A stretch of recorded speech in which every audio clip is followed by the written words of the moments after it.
Sebelum mengambil spesimen, anda mesti dan wajib mengenakan PPE yang lengkap seperti mana yang disarankan oleh Unit Kawalan Infeksi. Berikut merupakan langkah-langkah pengurusan spesimen bagi permohonan ujian molekular COVID-19 bagi negeri Terengganu. Kit ini terdiri daripada 2 suap bersama Viral Transport Media (VTM), di mana satu suap adalah untuk spesimen nasopharyngeal dan satu lagi adalah untuk spesimen oropharyngeal. Untuk makluman, VTM dan swab akan dibekalkan mengikut bekalan semasa. Jadi sila pastikan anda mengikut arahan terkini. Kemudian, satu sterile container yang digunakan untuk spesimen daripada lower respiratory tract, 2 keping gauze, 2 plastik biohazard, 3 keping alkohol swab, 4 urat getah dan 4 potongan parafilm. Anda perlu mengambil swab pada bahagian nasopharynx menggunakan nasopharyngeal swab yang bermuncung tirus dan lembut ini, dan swab pada bahagian oropharynx menggunakan swab ini. Setelah mengambil spesimen, anda perlu memasukkan swab ke dalam viral transport media dan mematahkan seperti ini.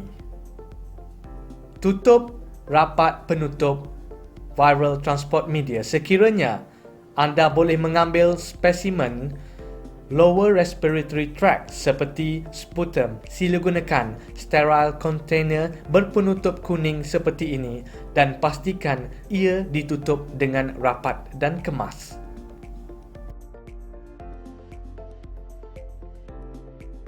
Langkah seterusnya, anda dibekalkan dengan 4 parafilm di mana anda perlu menggunakan 2 parafilm untuk membalut setiap penutup bekas spesimen, sama ada viral transport media ataupun sterile container. Pastikan anda melilit penutup bekas spesimen dengan kemas dan rapi.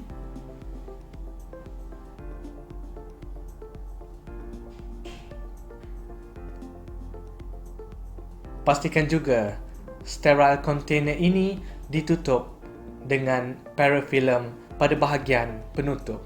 Seterusnya, anda perlu mengambil alkohol swab dan disinfect permukaan bekas spesimen dengan mengelap permukaan menggunakan alkohol swab. Pastikan kesemua permukaan bekas spesimen disapu dengan alkohol swab. Sila pastikan permukaan bekas spesimen betul-betul kering sebelum ditampal label. Seterusnya, anda perlu melabel bekas spesimen dengan ujian yang dipohon.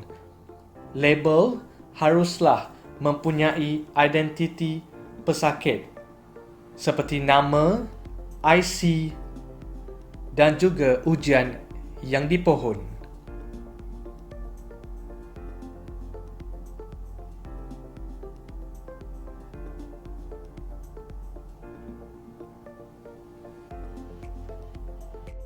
Seterusnya, anda perlu membalut bekas spesimen menggunakan gauze dan getah yang disediakan.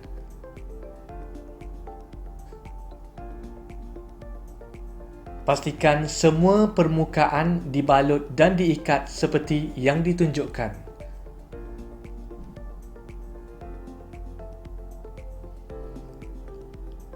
Kemudian, anda perlu memasukkan bekas spesimen tersebut ke dalam plastik biohazard.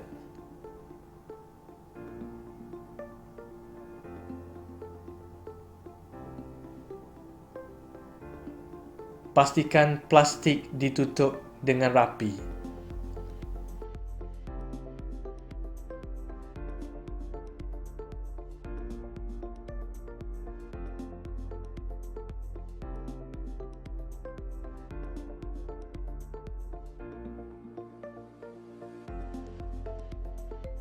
Seterusnya, anda perlu menampal label pada plastik biohazard.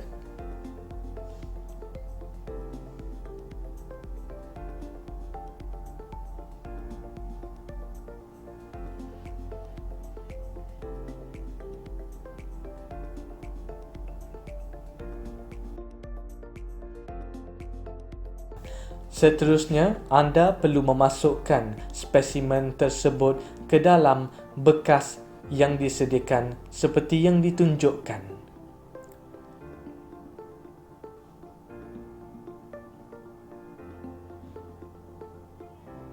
Pastikan anda menutup dengan rapat penutup bekas yang disediakan. Seterusnya, anda perlu disinfek bekas tersebut menggunakan alkohol swab. Pastikan anda menyapu alkohol swab tersebut pada semua bahagian permukaan bekas seperti yang ditunjukkan.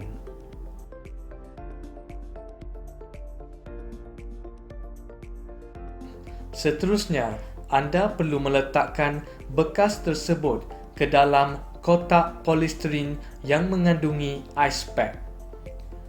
Bagi menjamin kualiti sampel, pastikan ice pack yang disediakan mencukupi untuk memastikan julat suhu di antara 2 hingga 8 darjah Celsius. Seterusnya, tutup kotak polistiren dan kemaskan dengan menggunakan pita pelekat seperti yang ditunjukkan. Sekiranya pengambilan berlaku di ward yang mempunyai anteroom, sila ikut prosedur berikut. Setelah selesai pengambilan spesimen mengikut prosedur yang ditunjukkan sebelum ini, bekas spesimen yang telah disapu alkohol swab perlu dimasukkan ke dalam plastik biohazard. Untuk itu, seorang anggota perlu berada di luar anteroom bagi menerima spesimen tersebut. Sila pastikan plastik biohazard tersebut ditutup dengan kemas. Seterusnya, masukkan spesimen tersebut ke dalam kotak polistiren yang mengandungi pack ice. Kemaskan penutup polistiren dengan pita pelekat sebelum penghantaran.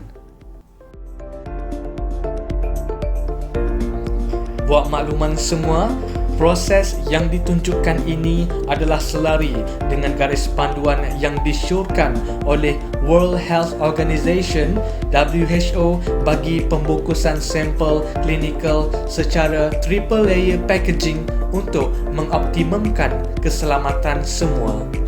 Selamat berjuang. Terima kasih.